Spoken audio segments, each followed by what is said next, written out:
Hello అండి, నమస్తే. Welcome back to our channel రుచిగా చేద్దాం.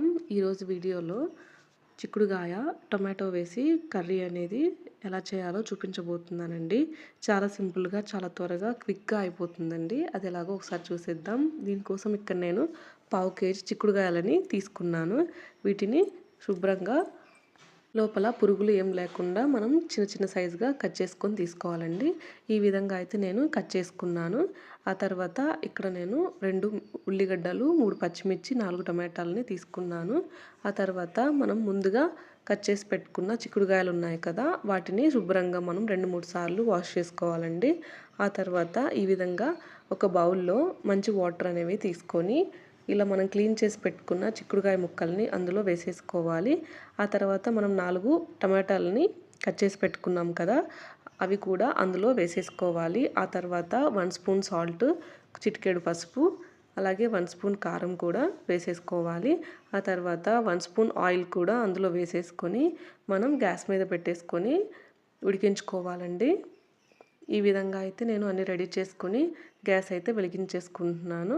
ఈలోపు మనకు అవి ఉడికేలోపు ఇక్కడ ఆనియన్ ఇంకా పచ్చిమిర్చి కూడా మనం ఇలా కట్ చేసి పెట్టుకోవాలి.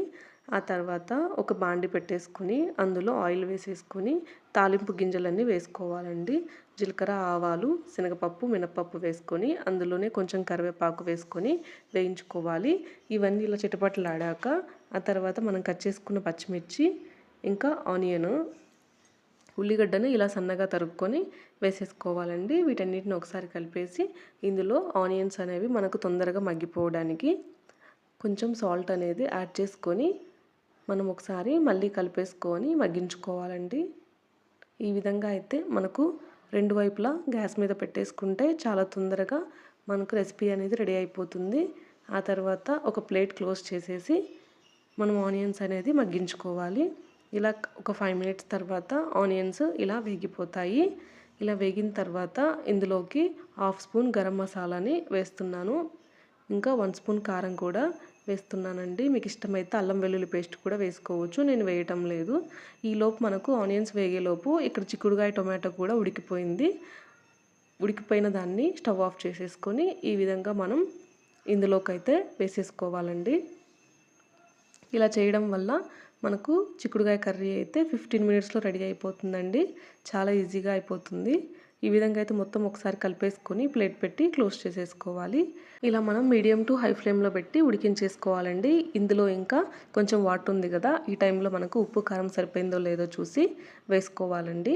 ఆ తర్వాత ఒకసారి క్లోజ్ చేసేసి హై ఫ్లేమ్లో పెట్టి మంచిగా మనం ఉడికించుకుంటే ఈ విధంగా మనకు కర్రీ అనేది చిక్కపడుతుంది. ఆ తర్వాత సన్నగా కట్ చేసుకున్న కొత్తిమీరని వేసుకొని ఒకసారి కలిపేసుకోవాలి.